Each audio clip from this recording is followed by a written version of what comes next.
మన ప్రభువును రక్షకుడైన యేసుక్రీస్తు వారి నామం పేరట మీ అందరికీ ఉదయకాల శుభాలు వందనాలు తెలియజేస్తున్నాను. ప్రియ దేవుని సంగమా, దేవుని బిడ్డారా, అందరూ బాగున్నారా? మనం సంతోషముగా దేవునిలో ఉంటే దేవుడు మనలను చూసి ఎంతో సంతోషించేవాడిగా ఉన్నాడు. ఈ ఉదయ కాలమున మనం ఏం చేయబోతున్నాం, ఎలాంటి నడవడికను కలిగి ఉండబోతున్నాం. మాసిదోనియా సంఘము పేద సంఘమైనప్పటికీ వారు వారి కష్టార్జితములో నుంచి దేవునికి ఇచ్చేవారిగా ఉన్నారట. వారి శ్రమలలో, వారి దుఃఖంలో, వారి వేదనలో దేవునికి ఇచ్చేవారిగా ఉన్నారట. వారు ఎంతగా దేవునికి ఇచ్చేవారిగా ఉన్నారు, దేవుడు అంతగా వారిని ఆశీర్వదించాడట. మనం కూడా అలాగ చేద్దామా?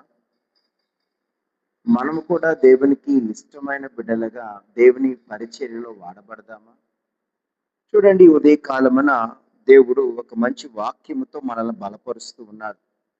2 కొరింథీ పత్రిక 8వ అధ్యాయము 2వ వచనంలో మనము జ్ఞాపకం చేసుకుంటే, ఎలయనగా వారు బహుశ్రమల వలన పరీక్షింపబడగా అత్యధికముగా సంతోషించిరి, మరియు వారు నిరుపేదలైనను వారి దాతృత్వము బహుగా విస్తరించెను.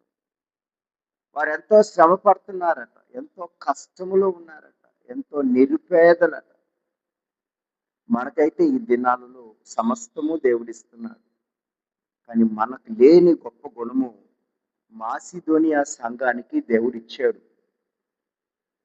వారికి ఎన్ని శ్రమలున్నా, వారికి ఎంత దుఃఖమున్నా, వారికి ఎంత వేదనున్నా, వారెంత నిరుపేదలైనా వారి కష్టార్జితములో నుంచి దేవునికి ఇవ్వటం ప్రారంభించారు. ఎప్పుడైతే దేవునికి ఇవ్వటం ప్రారంభించారో వారు ఆశీర్వదించబడటానికి దేవుడు అవకాశాలు ఇస్తున్నాడు.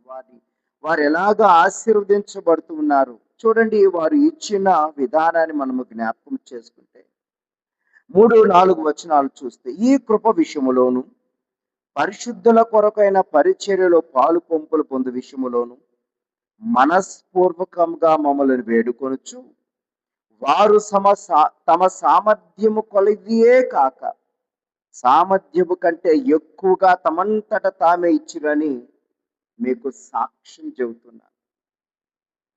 వారికి ఉన్న దాంట్లో, వారు సంపాదించుకున్న దాంట్లో కాదట, ఇంకా ఇంకా వారి సామర్థ్యము కొలది కాకయే దేవుని పరిచర్య కొరకు ఇస్తూ ఉన్నారట. దేవుని బిడ్డ, దేవుని కుటుంబమా, నువ్వు దేవుని కొరకు ఏమన్నా చేయగలుగుతున్నావా? ఇంతవరకు చేయకపోతే చెయ్యి. ఇంతవరకు దేవుని కొరకు ఇవ్వకపోతే ఇవ్వు. అది ఎంత ఆశీర్వాదకరమో, ఎంత దీవెనకరమో నువ్వు గుర్తించడానికి దేవుడి ఉదయకాలమున మనతో మాట్లాడుతున్నాడు.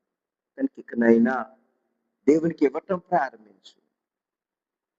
నీ సామర్థ్యము కొలది ఇవ్వటం ప్రారంభించు. ఎప్పుడైతే నువ్వు ఇవ్వటం ప్రారంభిస్తావు, దేవుడు కూడా ఆకాశ వాక్యములను విప్పి పట్టజాలనంత విస్తారమైన దీవెనలతో నిన్ను, నీ కుటుంబాన్ని, నీ బిడ్డలను దేవుడు ఆశీర్వదిస్తాడు. ఇంతవరకు చేయలేదేమో, చేయటం ప్రారంభించు. నీ కుటుంబానికి కావలసినటువంటి ఆశీర్వాదాలు పొందుకు. అలాంటి కృప పరిశుద్ధాత్మ దేవుడు ఈ ఉదయ కాలమున నీకు, నీ కుటుంబానికి దయచేసి మెండైన దీవులతో తృప్తిపరిచి దేవుడు ఆశీర్వదించును గాక. ప్రార్థన చేసుకుందాం. దయగలిగిన తండ్రి, ప్రేమ కలిగిన మా గొప్ప దేవ, ఈ ఉదయ కాలంలో మీరు మాతో మాట్లాడిన ప్రతి మాటను బట్టి మీకు స్తోత్రాలు తండ్రి. ఈ ఉదయ కాలమున మాసిదోనియా సంఘమును మీరు మా కొరకు చూపించిన విధానమును బట్టి మీకు స్తోత్రాలు తండ్రి. వారి కష్టములోను, శ్రమలోను, వేదనలోను, వారి సంపాదించిన సంపాదనలోను దేవ వారికి తగినటువంటి మరి వారికి ఉన్న సమస్తములో నుంచి మీ కొరకు ఇవ్వటానికి ఆ సంఘాన్ని మీ పరిచర్య కొరకు వాడుకుంటున్నారు తండ్రి. ఈ దినమున మేము కూడా ఇంతవరకు మీకు ఇచ్చి మేము మేలు పొందలేదేమో, మీకు ఇచ్చి నన్ను శోధించమంటున్నావు తండ్రి. ఆకాశ వాక్యలను విప్పుతానంటున్నావు తండ్రి. దేవ అలాగ మా బిడ్డలు మీకు ఇచ్చి ఆకాశ వాక్యలను విప్పి పట్టజాలంత దీవెనలు పొందుకునే బిడ్డలుగా జీవించడానికి మీ కృపను దయచేసి బలపరచమని, ఉదయ కాలమే మేము చేసే మా ప్రయాణాలలో, మా పనులన్నింటిలో మీరు తోడుగా ఉండండి. మా గర్భఫలమైన బిడ్డలను మీరు దీవించండి, ఆశీర్వదించి బలపరచండి.